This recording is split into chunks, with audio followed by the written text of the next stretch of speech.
Big Tin Can is the world's leading sales learning and enablement platform that delivers the onboarding and training, preparation, coaching, customer engagement, and follow-up and insights that modern businesses need to win. Welcome to Sales Influence Podcast, where we talk about finding the why in how people buy. I'm your host, Victor Antonio. Thank you for joining me. Thank you for lending me those ears. And if you're watching this on video, your eyeballs are appreciated as well. I have my man, Marcus Sheridan. They ask, you answer. If you haven't read the book, I don't know why you haven't read it. Marcus, welcome to the Sales Influence Podcast. Victor, I got a feeling we're going to have a great conversation today. This is going to be a good one. So good. When I first saw you, and I think it was a pace of it, I'd heard about you. I think I'd seen you on the internet. But what I like about our journey, if I could pretend like we're friends, like we've been around for a while, bro. You're one of the guys that I saw early on do a lot of content marketing and focus on inbound marketing. But before we bounce into that subject, that's what I really want to dive into today with you. You know, let the folks know who you are and why you're a badass. So I'm going to give you the very quick story. Out of college, 2001-ish, I started a swimming pool company called River Pools. Almost lost the company because of the crash of 2008. Ended up doing some really innovative things online. And I didn't know they were innovative, but they were. And we would go on to become the most trafficked swimming pool website in the world. And then we would go on to become a large manufacturer of fiberglass pools. And during this whole journey, I started writing about what we were doing and formed an agency out of it. And today that agency has about 70 employees. And we teach folks how to implement that framework that I did with my pool company. It's called They Ask You Answer. The book They Ask You Answer has been read by a couple 100,000 people now. And it's going stronger today than it was even 5 years ago when it came out, literally, which is pretty cool when a book has that type of shelf life. And it's been an amazing ride. I get to, like you, Victor, speak all over the world and help transform the way businesses, the way people think, the way they communicate, certainly the way they earn trust. And so that's been my world for the last 12 years. It's been amazing. You know what I just found out, Marcus, last week that I thought was interesting, ties into your book?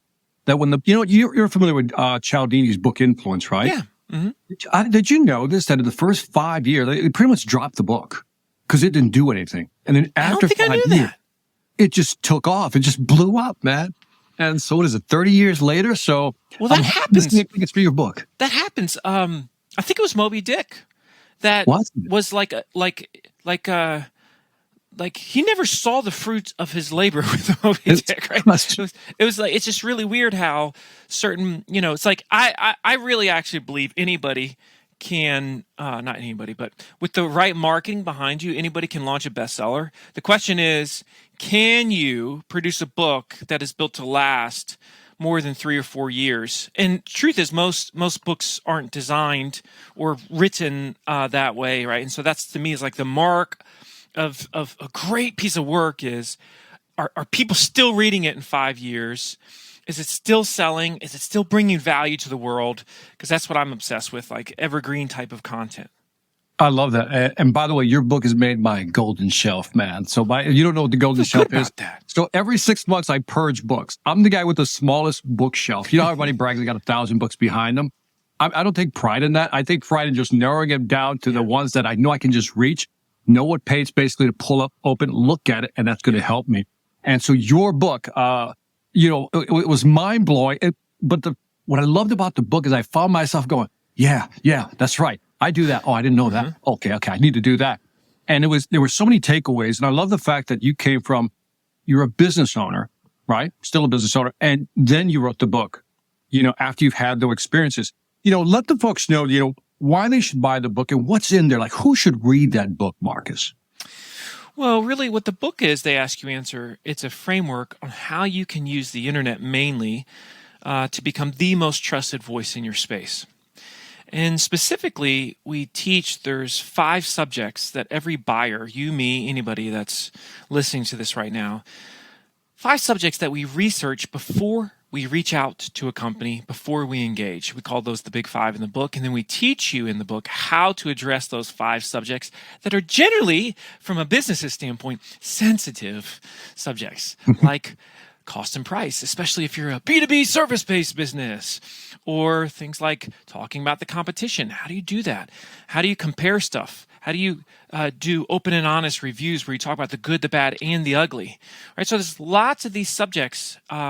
We show how to do that in the book. And to your point, the idea, I wrote that, Victor, so that when people were listening to it or reading it, they were saying, this is so obvious. Why are we not doing this right now?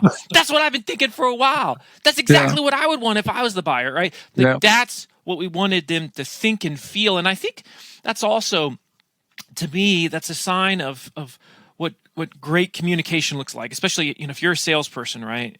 If you're a professional at what you do, you don't try to sound smart. It's not the name of the game. The name of the game is, are you understood? Right. And one of the best pieces of advice I've ever heard when I was just starting online was, it's dumb not to dumb it down. And at first I was like, what? But then I started thinking about it. I'm like, yeah. Because if I'm trying to sound smart, it means I'm trying to separate myself from my audience in some way. But if I'm trying to reach that beautiful thing that we call communion, right, with my audience, with my prospect, I let go of the need to sound smart and say the thing, communicate it in a way that everybody gets it. That's how the book was written. That's how I try to speak from a stage. Victor, you do that so very well, and that's what resonates with audiences. Yeah, when I was reading your book, I think it's almost like a validation book also. Because when I was reading some of your stuff, I go, okay, so I should continue to do that. Okay. And then you were filling in some of the gaps, but you were also validating for me a lot of stuff that I was doing. And sometimes people need that validation.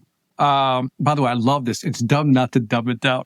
Dude, I'm so going to use that. I'll give you credit. My man Marcus said this, because it's true, right? It's how do you simplify things so people can communicate or understand it. You do something in your presentations. This is kind of what blows me away, because you just kind of break all kinds of rules when you speak. Yeah. And one of the biggest ones you break all the time, I don't know how often you do this, but you never stay on stage. Right. You just feel like, screw that. I don't care. Drives AV people crazy. I've gotten to the point now where I have to meet the AV person beforehand, and I say to them, now you do realize that I will not be staying on the stage. In fact, there's a chance that I won't be up there the whole time. And at first we're like, whoa. This is like, but there's a few different reasons for that. And there's some deep psychology in this. One of them might sound odd to listeners, but I want my audience to feel like I feel that I'm on the same plane as them.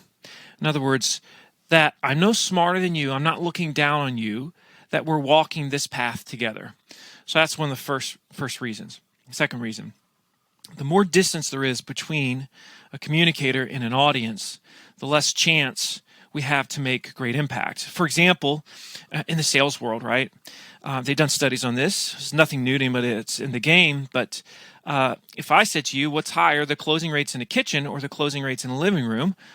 Well, anybody that has been in the game should know it's in the kitchen. And the reason for that is when we're in the kitchen, and whenever I did in-home sales for years, and you sit ideally at the kitchen table, because you're leaning into each other, you're shoulder to shoulder, and that's how you have really powerful communication experiences.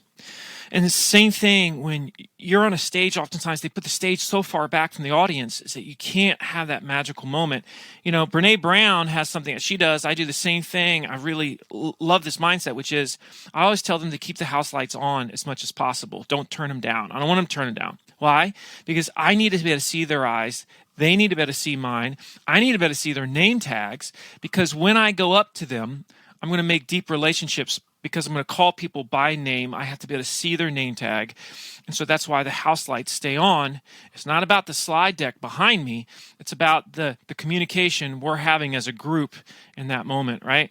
And so there's a lot more that goes into it. I appreciate you noticing that, Victor. And what's interesting is, one other thing about this, I know when I give a presentation that roughly 97% of the audience is going to love it. They're going to adore it. They're just going to say things like, this is one of the best I've ever heard. This is the best of the event, et cetera, et cetera. But then there's 3% that are going to say, I don't like that guy. He invaded my space. he was, he was up in my face, or he yelled at me, right? And that's less than 3%. But there's always going to be somebody. And so I had to make a decision really early on in my career. Was I going to listen to that 2-3%? Or was I going to focus in on the 97, 98% that was saying, this is the best I've ever seen? And so before I even walk out on that stage, I let go of the 2%. I think it's important. That's like a lesson for life, if we can, is to know who we are, know what we're not, and not try to be that which we're not. Lean into what we are and understand that you're not going to be the best fit for everybody, and that's okay. That's okay. I think finding by the way, I went through the same journey. I had to kind of give up the trying to please 100% of the people and just do it my way. Mm-hmm. One of the things I noted about one of your presentations, and I'm going to put a link to to that presentation in the description, but you go out into the audience, right? And you're calling people up by name with their name tags, right? Yep. But there's a level of comfort that you have to have, but there's also this piece of improv that you do throughout. Talk to me about how you do that, or how best you can describe what you're trying to accomplish there, because there's a lot of improv going on as you're working and walking through the audience. Victor, this is how, and this is going to sound like I'm just heaping praise, but for those that are listening, this is how you know that Victor is. Most people don't ask me this question, even though a lot of people have seen me do this. But you asked me this because you communicate at a different level. And so I appreciate the question very much. And in fact, my next book that's coming out is on transformative communication. And this principle is going to be addressed in really deep detail. And I probably about 10 years ago, I had speakers that were professionals coming up to me and say, how do you go into the audience and it not blows up in your face? Now, of course, you know this is in many ways it's improv driven. In the world of improv, there's a principle called yes and. Yes. And yes and, I don't believe actually is explained nearly as well in improv as it could and should be. The rule of improv is that if somebody says something to you, you essentially agree with it. You don't have to say yes, but you go with it and then you add to it, right? Mm-hmm.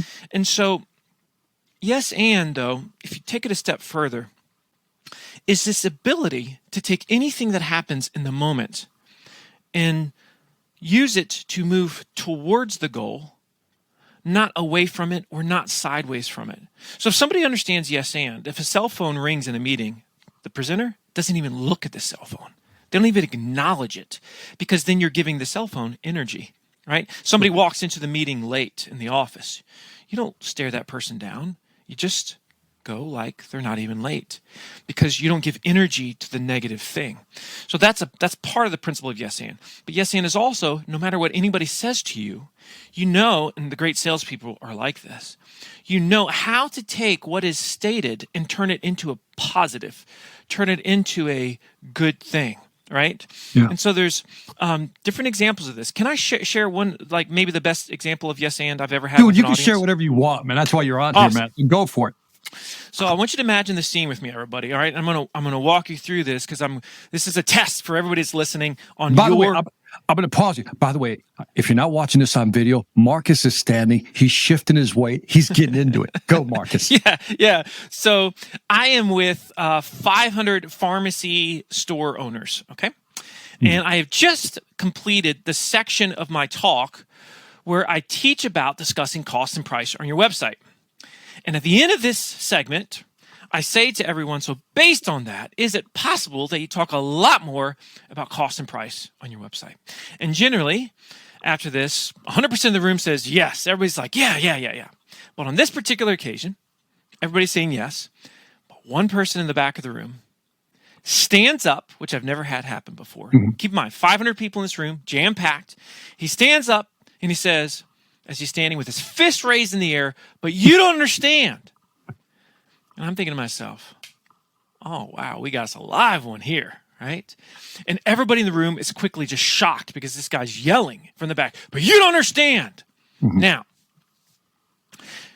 as you're listening to this, first I want you to think, what would you do next? What would you say next? Okay. Now, a lot of people would say, well, did you say to them, what don't I understand? That's part two. But part one's actually more important right now, because yes and means you're excited no matter what anybody says to you, that you never flinch, that it looks like you were waiting on that question. It's just you've been anticipating that question all day. Now, I had never received that, but my job is to make sure the audience knows that everything's okay. That's part of yes and. And so when he says, but you don't understand, the first thing I say is, sir, thank you. Tell me, what's your name? Now, just like that, I'm smiling, I'm happy. Of course, why do I say, what's your name? Because immediately it starts to diffuse the situation, the tension. Because I'm going to call him and start, if I'm going to have a conversation with him in front of 500 people, I'm going to call him by name. Okay? He says, John. I say, okay. John, tell me, what don't I understand? Now I'm smiling the whole time. Okay? He says, because that's not the way we do it in this industry. That's not the way it's done. It's not the way we've ever done it. That's not how this industry works. I'm telling you, you don't understand. Okay. So that's what he says. By this point, the audience is really, really embarrassed and nervous. And they're like, this guy's going to derail this. Oh my goodness. What are we going to do here? Now, me, I have to recognize in this moment, okay, I got to make this a win. Now, how do you make it a win? You got to make it a win for the speaker, but that's the least important. The biggest win, you got to make it a win for the audience, and you got to make it a win for the person that you're interacting with. If you understand yes and, you always make the person who's giving an answer in a situation feel good about what they just said. And at the same time, if we understand yes and in this moment, we're not going to allow this to derail us. The problem is I can tell this guy's got some agitations that I'm not going to work out right now. I'm not going to get him worked out. Now, some people might say, well, you should tell him that, hey, let's address this afterwards. Yeah, but I haven't made him the hero yet. So that's not true yes and. So I got to make him the hero. I got to make the audience feel great. And I want to look good too, right? Okay, as naturally as a byproduct of this, right? And so I'm not going to do that. And so this is what I said next. And this is the essence of yes and. I said, okay, everyone, time out. Let's analyze what's happening right now. So just a few minutes ago, we all talked about how we as buyers and consumers expect to learn about and see cost and price on websites when we're researching companies. And then I said, but do you do it? And we all said, no, we don't do it. And that means we're all having this internal debate. Should I, should I not? Should I, should I not? And that's why we're here. Now, some of us are manifesting that energy more than others. In fact, John in the back, he's showing that passion more than anybody in this room right now. And to be honest, I just wish everyone in this room had the same passion of John in the back. Folks, let's give John a huge round of applause. And then, Victor, the audience starts going crazy. And what did John do? He literally looks around in shock and he slowly just sits down. And that's yes and. I couldn't fix John. I couldn't fix him, right? I wasn't going to try. And I didn't want to take the time to work through it and derail the meeting with 500 people. Right. And so yes and is not being thrown off your game, but always being able to make it work for the moment. And afterwards, the amount of people that came up to me and said, how did you do that? How did you know how to do that? And when you understand principles of communication, you latch onto principles. And that's why when salespeople are memorizing scripts, I always get nervous because I think scripts aren't principles. Scripts are just scripts, and they can change in a second. But if you can latch onto principles and you know every principle of great transformative breakthrough communication, it doesn't matter what the prospect says. You're always prepared. Yeah, man, there's so much. Okay, I got questions. I got questions and statements. I mean, because I want to validate. I mean, everything you just said, I love, obviously. But you reminded me of Bruce Lee. Remember Bruce Lee? Be like water. Just look, water. Pour water into a cup, it becomes a cup. Pour it into a vase, it becomes a vase, right? Be like water. And so I love that because you have to do that. But you highlight something that's really interesting is that when you have that protagonist or the antagonist, take your pick. Well, I love what you said because it's almost like I'll call it the value trinity, is that you have to make him the hero. Yep. The audience has to feel comfortable and you have to look good. Yes. And the audience is watching you, man. They're literally like, this already. I'm preaching to the choir here, but this is great. They're watching you and they're watching your reaction. How is he going to handle this? And this could either make you or break you in the eyes of the audience. And I love the way you handle that because you just highlighted him. And I love the fact that you're not trying to work your way through his issues right there in the moment. But again, that takes a level of cojones boldness. And so my question to you is, if I'm starting out as a speaker, I should ask you this question this way. How did you develop them? This one is tougher for me because I knew I was supposed to be a speaker by the time I was 20 years old. Really? Yeah, by the time I was 20 years old, I knew I was supposed to be a speaker because what happened was why? I was living in Chile, the country. I was a missionary for my church. Okay. So you habla un poquito español. Soy chileno de corazón, yo. No me digas. I love Spanish, speaking Spanish. I went to Chile not with the ability to speak, and about 6 months in, I was dreaming and thinking in the language, and it's really fascinating how that works. But I was a missionary for my church, and by the end, they had me going around teaching all the missionaries how to present, in this case, we'll call it the gospel, present the gospel in the home because I was very effective with it. And so I knew at 20, this is what I'm supposed to do with my life. But what's funny is, as you know, Victor, it's like, you can't just say, I'm a speaker, because you have to have a thing, right? And in my case, I needed a story. And so I became a pool guy. I didn't realize that the two were so interconnected. But of course, people all over the world today, they say things like, they'll come up to me and like, hey, you're the pool guy, right? That's you. And I never tire of telling that story, by the way. I've seen people, they grow their brands and then they don't want to talk about what they used to be or what they were, right? It's like they don't want to be known for that. I'm like, I love being the pool guy. It's like, I think Gary Vee, hopefully, I think he does, he doesn't mind talking about the fact that he was the wine guy, right? It's like, I was the pool guy. That made him who he is. And, it's made me who I am in so many ways. This is such a big component to this. But but ever since an early age, I have really noticed communication, thought about it, obsessed about it. Why in this moment is the receiver not understanding what's being stated? How could this be said in a way that's sticky? It's been my great passion in life. I don't totally know why. Now, I've started teaching it hard over the last 7-8 years, I would say, though, Victor. And I got to say one other really, really quick story, just because it's a different one, but I want everybody to hear it, especially this applies very much to sales, but very much to presenting, and I think it's so powerful. So if you've ever presented before, you've had Q&A, right? And if you've seen most Q&A segments to a talk, usually somebody in the audience asks a question and the speaker will give an answer.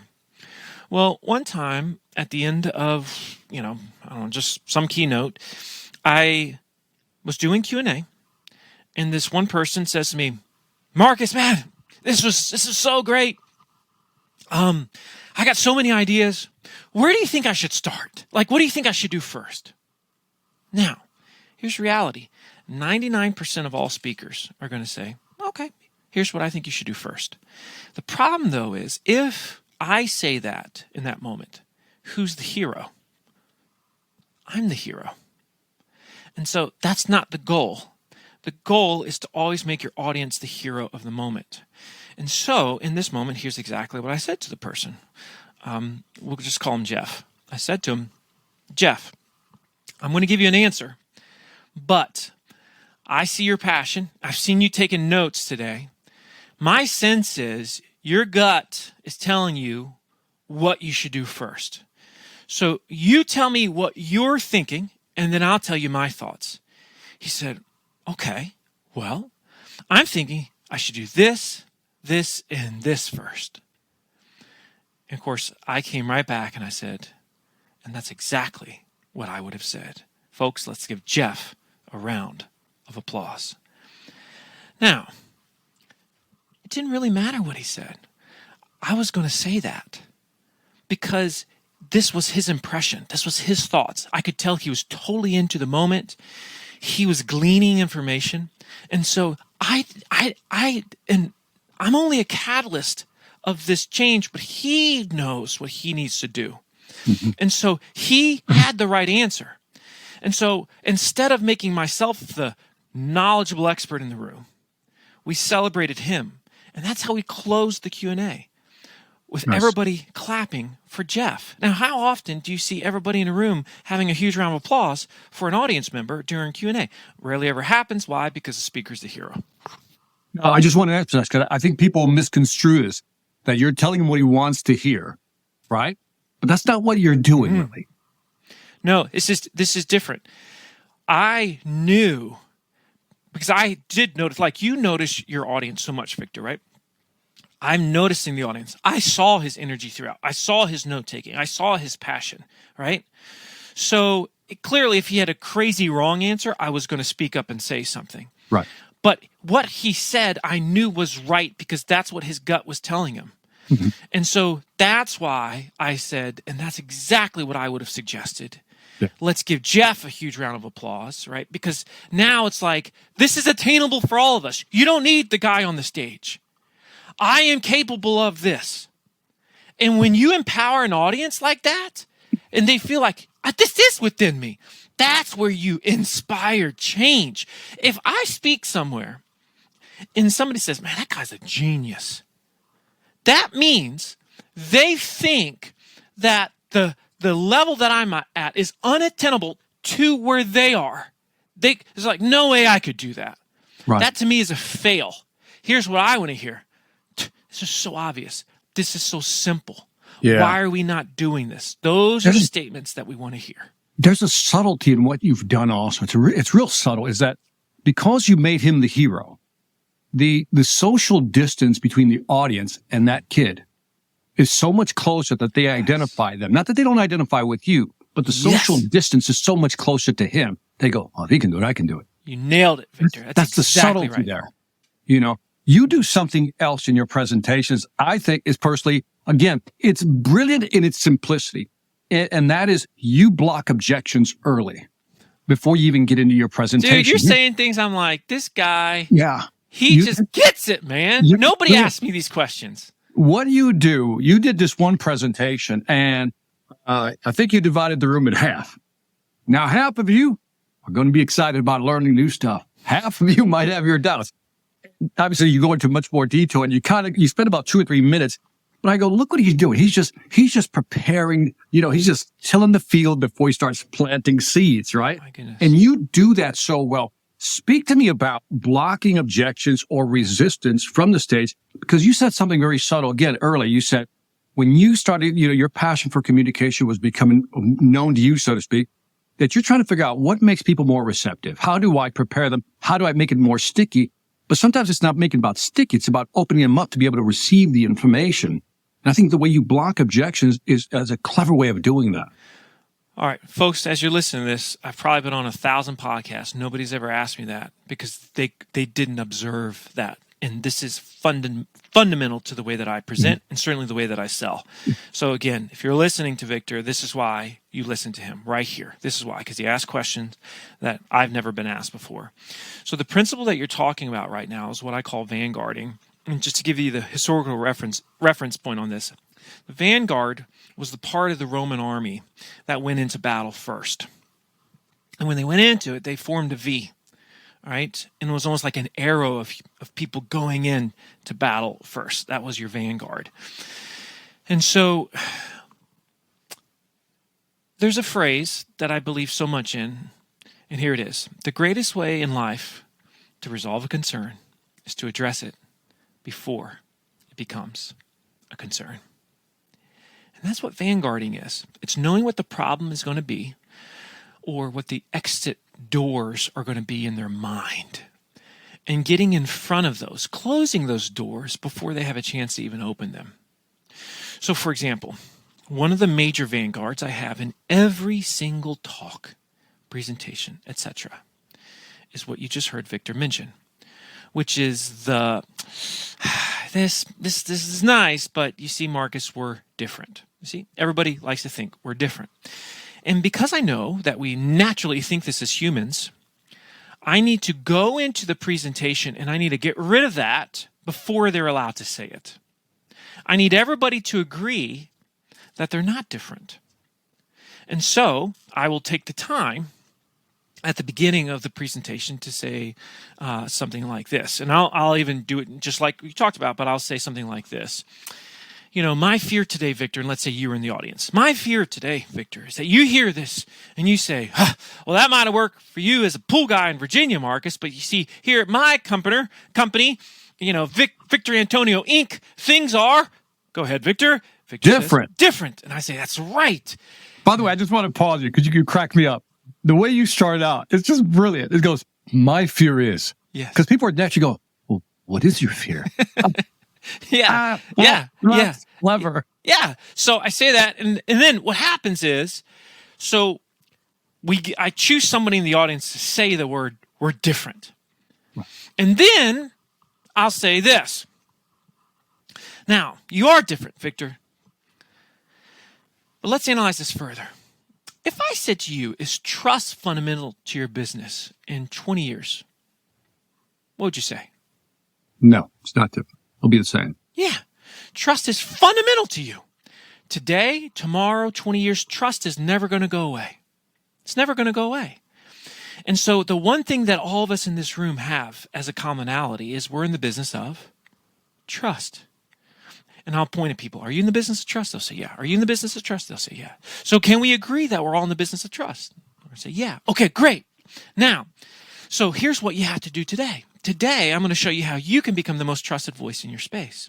And if at any point you feel like, I don't know if this applies to me, you first have to say to yourself, but could this help us induce more trust?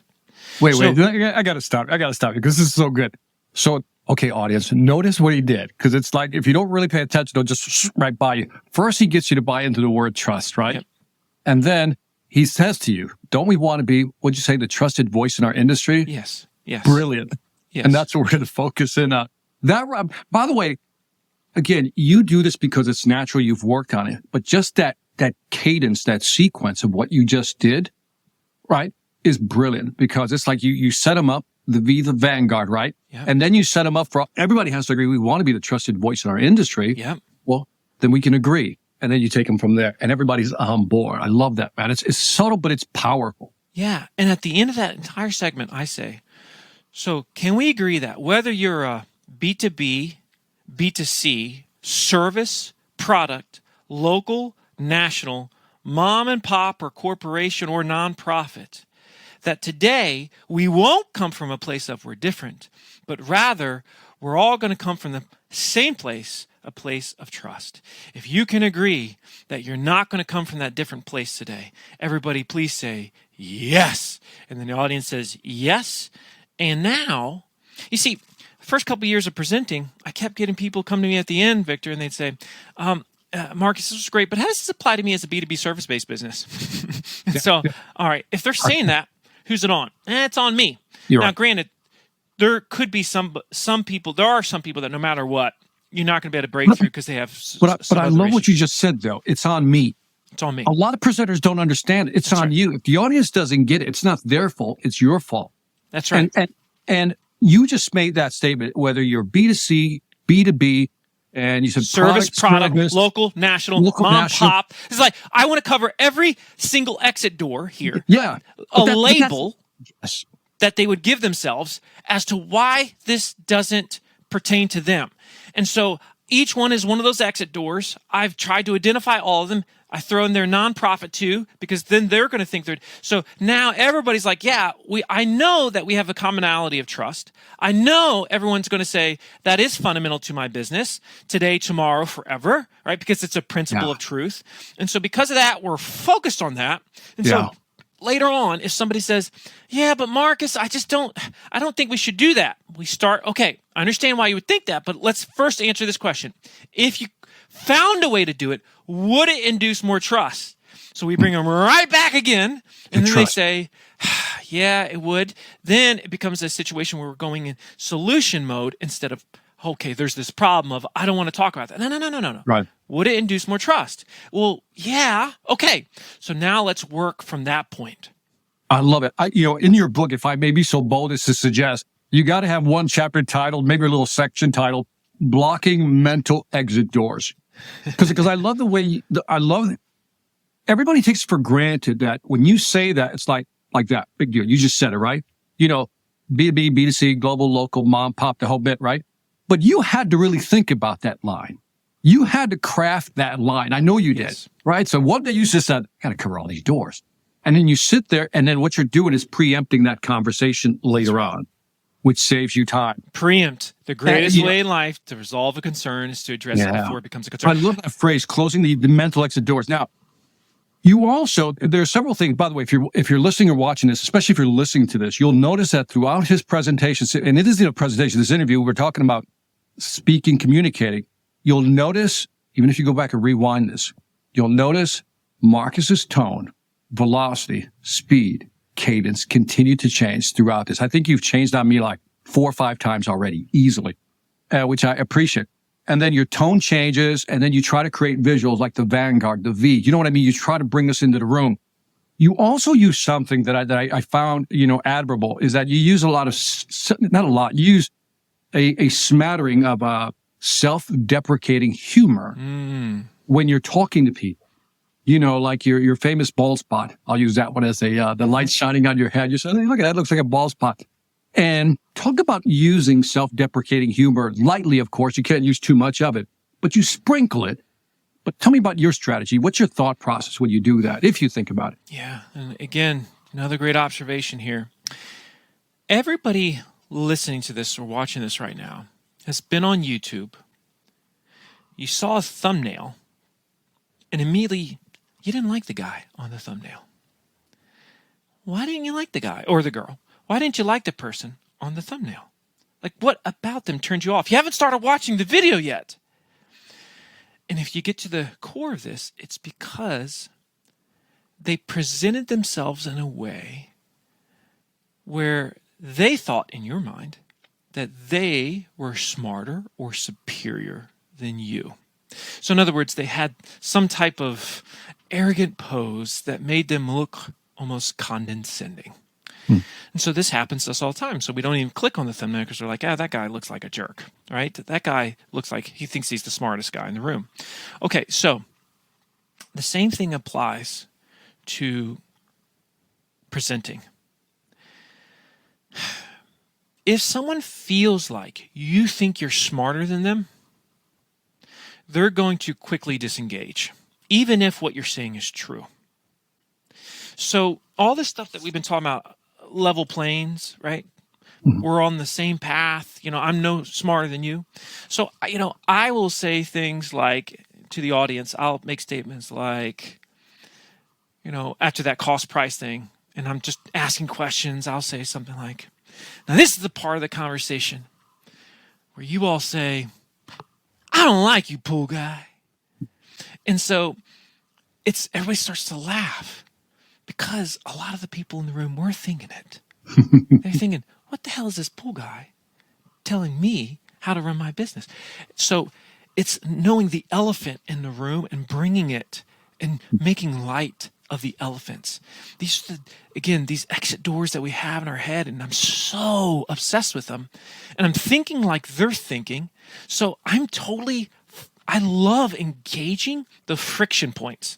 Somebody has a point of friction. We're like, what the hell is he? No, he's a pool guy. And I come right out and say it. It's like, what do you know, pool guy? So it's like, it creates this great laughter because I'm reminding them like, he's just a pool guy. There's no reason for me to feel threatened. And so I'll go back to that well just a couple times to keep them aware of the fact that I do not put myself in a plane above you. I come from a blue-collar space. This isn't genius here, right? It's also why I tend to use we language instead of I language, right? Which is a subtlety that I think a lot of people miss. Nobody wants to be preached to, but if somebody says, "Yeah, I think we really need to do this," a lot different than, "Hey, you all need to do this."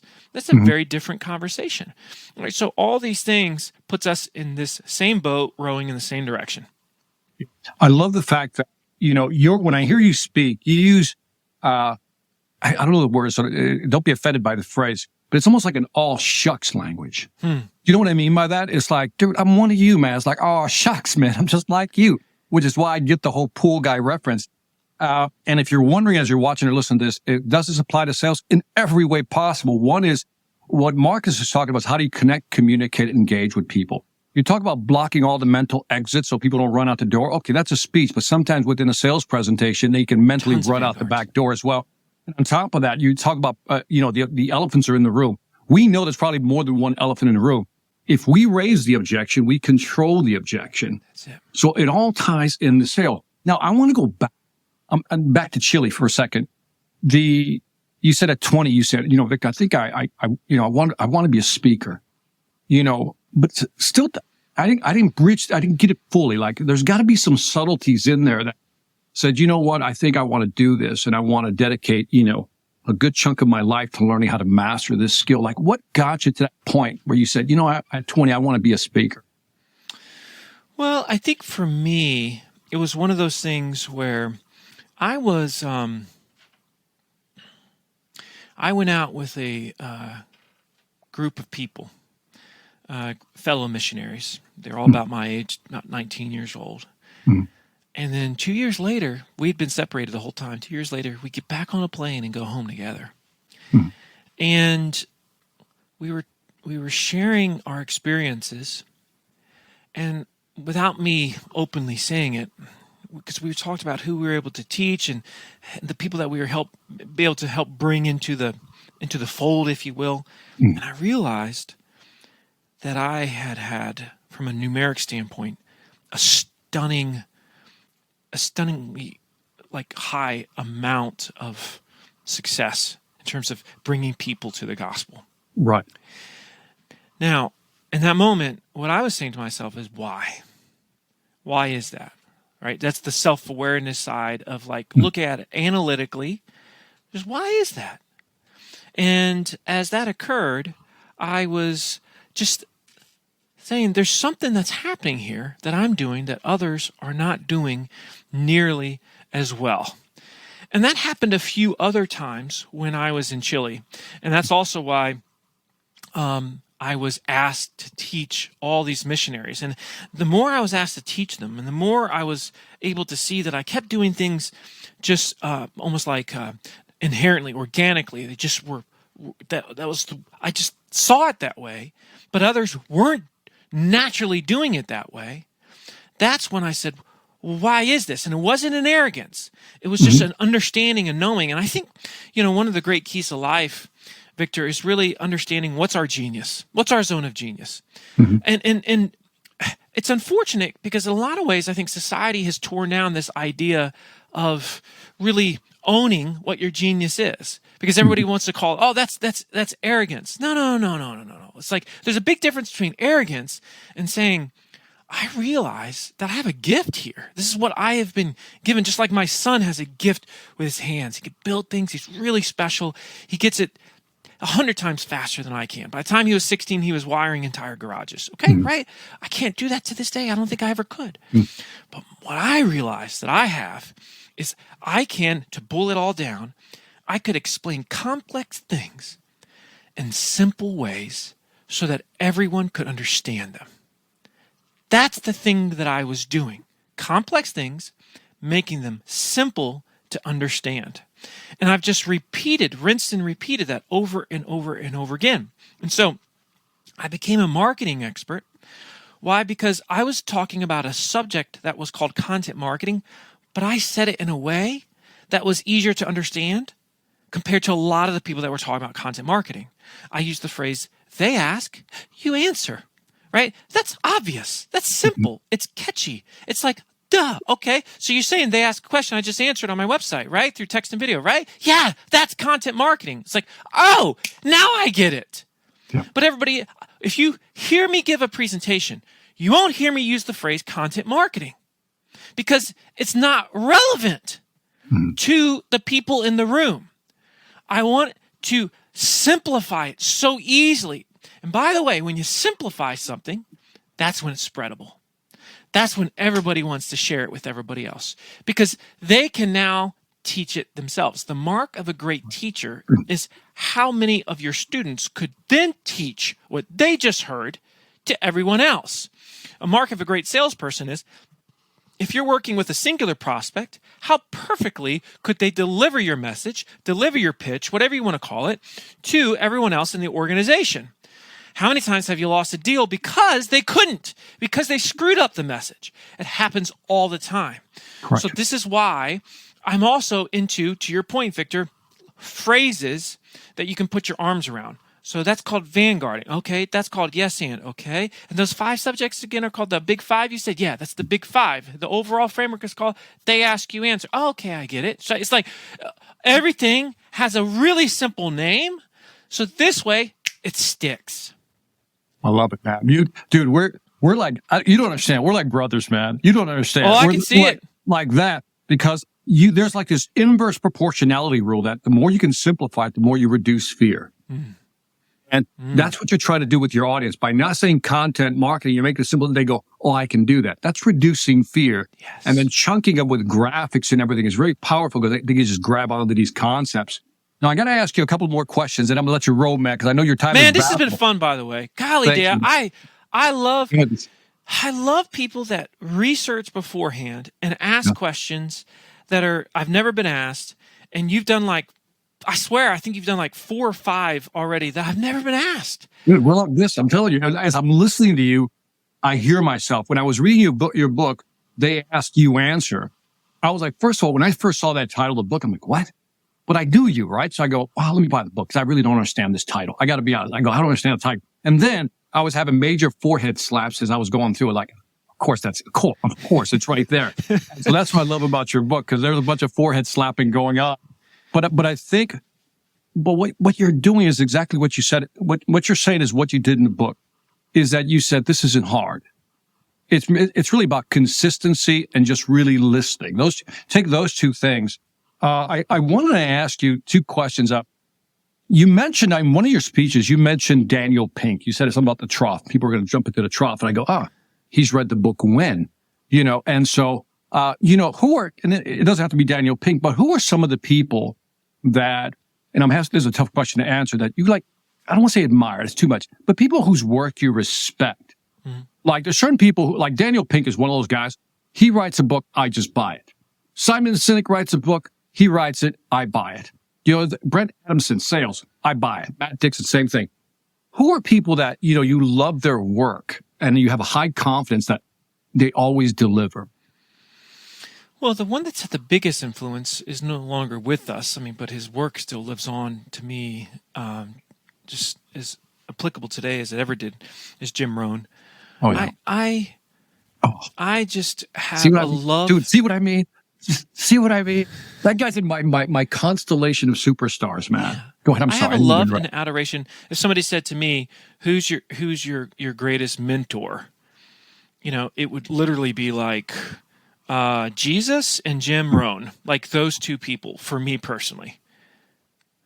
I love it. Right? So, Jim Rohn. That phrase is going to live with me forever now, Matt. Yeah. Jim Rohn, I still to this day listen to him probably 4 to 5 days a week. And just to put myself in the right state before I give a talk, I will listen. Listen to him. I love Rohn, man. I think everybody, you're doing yourself a terrible disservice if you've never listened to him. His content's still free all over YouTube. And so please, I beg you, ROHN, Jim Rohn, please give him a listen. I would say he's my ultimate go-to to this day. Okay. I have Zig Ziglar, Jim Rohn, and then a lesser-known person, but I think is just so underrated, is Og Mandino. Oh, that's a good one. That's Yeah. one of the classics too. Yeah. Yeah. Yeah. Those are some really good ones. Zig, Yeah. I've listened like you, Victor, I fell in love with personal development probably when I was 22 years old. I found at in fact, one of the first books that I saw at a garage sale was this book here, Effective Speaking by Wow. Dale Carnegie. $2. You can't see it probably, but $2. And it cost me. And, it's like I bought in college how to start living and stop worrying, Carnegie again. And that was 75 cents. I got at a garage sale. And just just the idea that I could make myself a better person, that I could turn into something that I wasn't, was exhilarating to me at this young age.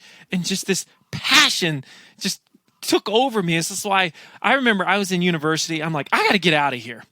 So I said, how can I finish school just so I can get out in the world? I'm like, I speak Spanish better than all my professors. Ding, ding, ding. So I took a test.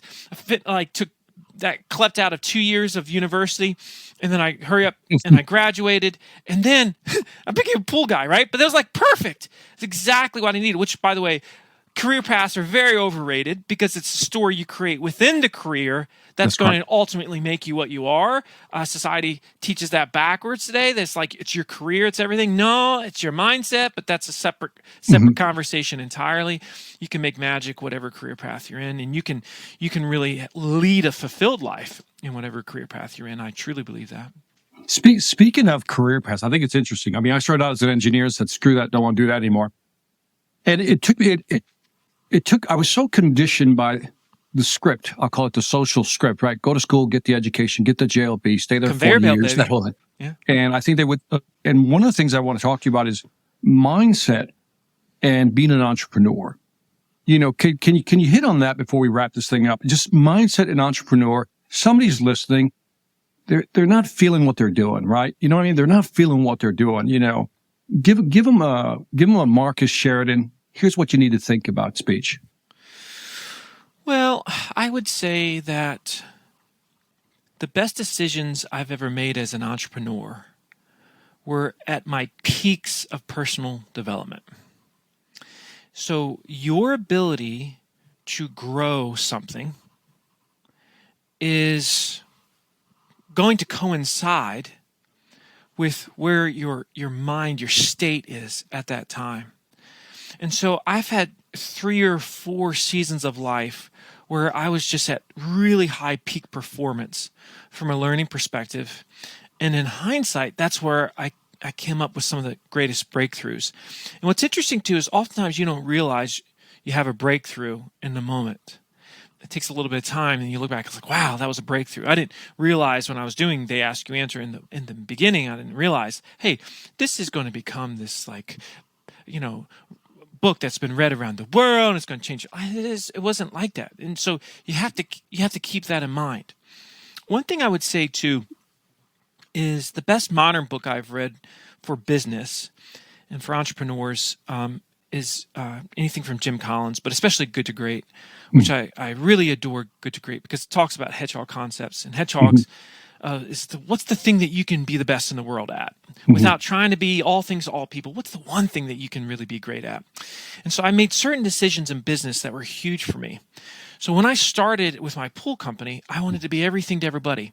In fact, we were doing in-ground pools, we were doing above-ground pools, we were doing hot tubs, we were doing tanning beds, we were doing pool tables, we were doing all these things. And so Jim Rohn taught me hedgehog concepts and focusing on one thing that we could be the best in the world at. And that's when I said, okay, we're going to sell our we're going to get out of our retail stores and we're just going to do fiberglass pools. Okay. So that was the first major decision that I made that started to lead to incredible prosperity as a business owner. Then the next decision was, as I started to see the internet and see what was happening with the internet, and I saw people saying, be everywhere. And I'm like, there's no way you can just be everywhere. I said, we're going to be the best in the world at producing content on our website. And so at first, I just produced text-based content, answering our customers' questions on our website, like you read and They Ask You Answer. And I did that for 6 to 12 months, and we started to dominate the space. Then we started to add video. For the first 5 years, I didn't do any social media with my swimming pool company. None. I didn't care because I wanted to be the best in the world at this specific thing, which was creating content for our website. Now, you might say, well, I wouldn't have heard if you'd done social. Anytime you add something, you take something also. Yes. You have to understand that, too often in entrepreneurism, we don't realize that. It's like you're adding something. No, you're also taking something in that moment. And so I was just going to focus on that. And that's how we became the most trafficked swimming pool website in the world. A pure focus on that thing. And I have an agency. And the agency struggled until we became just a they ask you answer agency. Once it became a they ask you answer shop where companies that wanted to do they ask you answer, it was boom. It's like that's where you went. And it was a community of just they ask you answer folks. Then it exploded. Before that, we were like every other agency, right? So know your hedgehog concepts. And you're like, well, Marcus, how do I know? Well, you might not know yet. But that's why you do have to experiment. But over time, you're going to start to get indications. And if you're thinking, but there's no way that one lane could support me, you'll be surprised. And the phrase, the riches are in the niches, is more true than you would think. And so understand what that lane is. You can try to be a jack of all trades, but you will end up being a master of none. I promise you that. And so you're much better off becoming a master of one. And then when you become that master of the one, then you can add at that point. You've earned the right to add to it. But don't do it before that point. And I think if you follow that advice, you're going to be you're going to really, really benefit. Yeah. And amen. Put a big amen on the end of that one. Because I think it's, when I decided to do sales influence, I was just into, neuroscience, behavioral economics. And I said, that's the lane I want to play in. So people say, do you do leadership? No. Do you do teamwork? No. Do I do customer service? I don't talk about that stuff. Yeah. Not what I do. I'm not good at that. And so I love the hedgehog concept. Something people don't know about you. Let's close this out. What is one thing, Marcus Sheridan, that people would be surprised to find out about you? I own an offshore charter fishing company. It's called Speechless Sport Fishing. I have a YouTube channel. It's called Saltwater Fishing University. All right. You like the name Speechless? Yeah. I do actually. Yeah. There's just something ironic about that name. Very intentional, right? Yeah. Very intentional was that name. So I've got this passion for the salt life. And so what's funny is, a lot of people see me as the guy on stage, but then you turn around and I'm, on a boat offshore wearing Crocs and I've got this amazing life, Victor, where I take things that I love and I turn them into businesses, and I try to involve my family as much as I can in those experiences. Right. And one thing I don't do is I don't separate work from family. Actually, I've gone the opposite side, and I've tried to integrate them together as much as possible. So if I go on trips, I try to bring 1 or 4 of my kids. Right. And that has been such a great joy of my life, is the integration of personal and professional. That's beautiful, man. It doesn't get better than that, does it? Both of my kids work for me. Awesome. And it's a beautiful thing, man, when you can bring the family in. And I also learned that you wear Crocs. I won't judge you, man. Marcus Sheridan, let these folks at the Sales Influence Podcast know where they can find out more about you. Well, best place to find me is on LinkedIn. I'm very active on LinkedIn. And speaking of hedgehogs, that's the one social media where you'll really find me at. I don't put any energy anywhere else, just LinkedIn. So find me there, or you can email me directly. Marcus@marcussheridan.com is the easiest email to remember. Marcus@marcussheridan.com. But Victor, this was awesome. You're awesome. I respect the heck out of you, man. And Thank you, man. What a fun conversation this was. Thank you for the research you did to make this interview great. Dude, it was fun doing research on you, man. So again, check out Marcus Sheridan. Connect with him on LinkedIn. Get the book. They ask, you answer. I'm telling you, get the book. Don't even think about it. Just buy it. And on that note, this is Victor Antonio with the Sales Influence Podcast, always reminding you that selling ain't hard. When they ask and you answer and you know how to answer, just ask Marcus Sheridan. Take care. Big Tin Can is the world's leading sales learning and enablement platform that delivers the onboarding and training, preparation, coaching, customer engagement, and follow-up and insights that modern businesses need to win.